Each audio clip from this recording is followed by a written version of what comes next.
Olá, irmãos, a graça e a paz do nosso Senhor Jesus Cristo. Vamos a mais uma pergunta do breve catecismo de Westminster. Nós vamos estudar hoje a pergunta 66, que é a última do bloco de perguntas referentes ao quinto mandamento.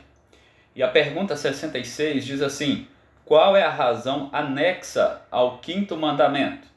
E a resposta: a razão anexa ao quinto mandamento é uma promessa de longa vida e prosperidade, quanto sirva para a glória de Deus e o próprio bem do homem, a todos aqueles que guardam este mandamento. Então nós temos dois textos que apresentam essa razão anexa, o próprio mandamento em Deuteronômio 5,16 e em Efésios 6, 2 a 3, quando Paulo vai dar aquela série de diretrizes para os crentes de Éfeso a respeito da vida comum no lar, de honrar o marido, honrar a esposa e vice-versa, os filhos honrar os pais. Ele vai citar novamente essa promessa. Em Deuteronômio, a promessa está atrelada ao quinto mandamento, né?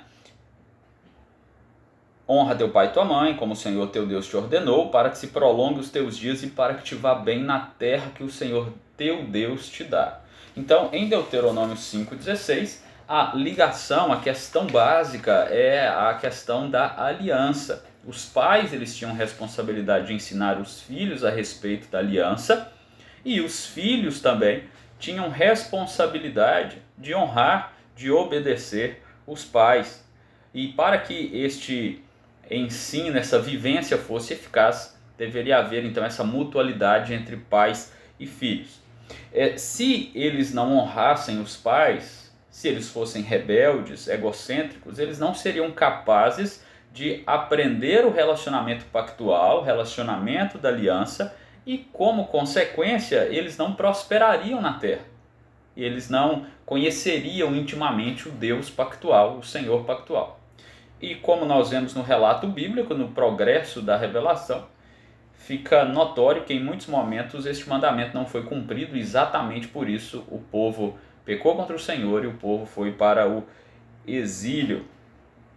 E embora a importância primária lá em Deuteronômio seja a continuidade da aliança, os frutos de honrar pai e mãe seria então de prover para a família uma estrutura sólida que beneficiaria a nação, que beneficiaria Israel, porque este relacionamento entre pais e filhos, ele reflete, é análogo ao relacionamento Deus-Israel, e o quinto mandamento mostra que a comunidade pactual, para que ela continuasse firme na aliança, dependeria também deste honrar, deste obedecer, desse viver da maneira que agrada ao Senhor entre pais e filhos. Quando nós olhamos para o Novo Testamento, nós encontramos então lá em Efésios 6, 2 e 3, quando Paulo diz assim: honra teu pai e tua mãe, que é o primeiro mandamento com promessa, para que te vá bem e sejas de longa vida sobre a terra. Primeiro aqui não é primeiro no sentido de ordem, né, numérico, porque em Êxodo tem uma promessa ali também para aqueles que o Senhor queria usar de misericórdia. Mas a questão não é se é primeiro ou se é segundo, mas uma questão de qualificação ali do mandamento. E este mandamento, esta razão anexa, aliás, né, ela envolvia também no relacionamento pactual, já no Novo Testamento, que os filhos obedecessem aos seus pais.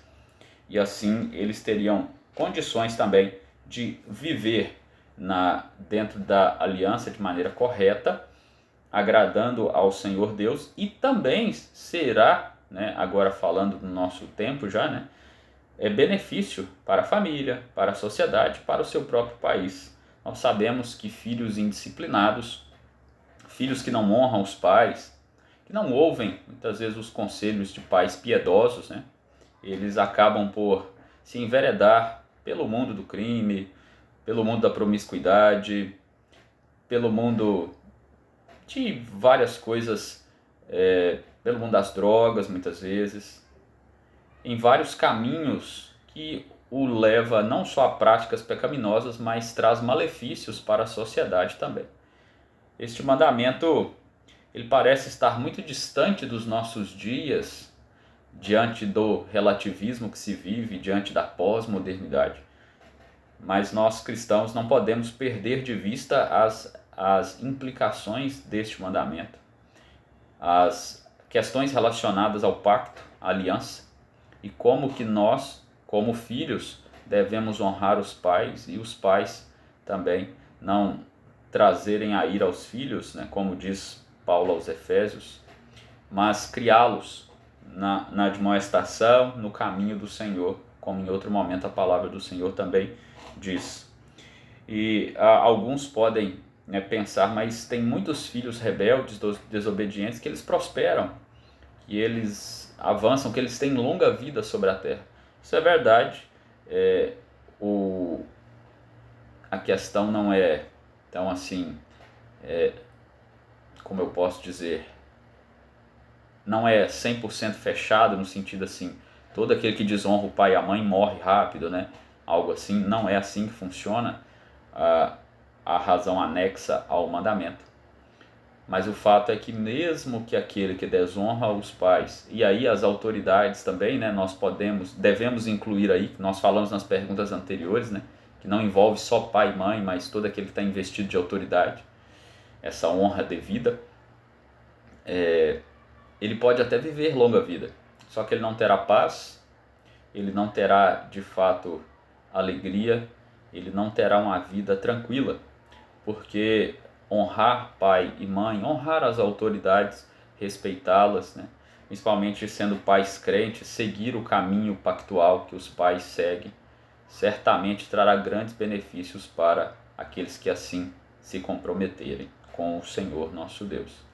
Meus irmãos, que nós reflitamos e que nós possamos meditar nesses textos e pensar o quanto é importante honrar as autoridades, honrar pai e mãe, para que nós vivamos de fato glorificando a Deus e sendo uma bênção onde nós estivermos. Que assim o Senhor capacite os filhos, capacite os pais, que o Senhor dê forças e sabedoria para que sejamos cristãos honrando aqueles que devem ser honrados para a glória do nosso Deus, para benefício da sociedade e para o nosso bem também, porque o Senhor prometeu, e certamente aquilo que o Senhor promete, Ele cumpre.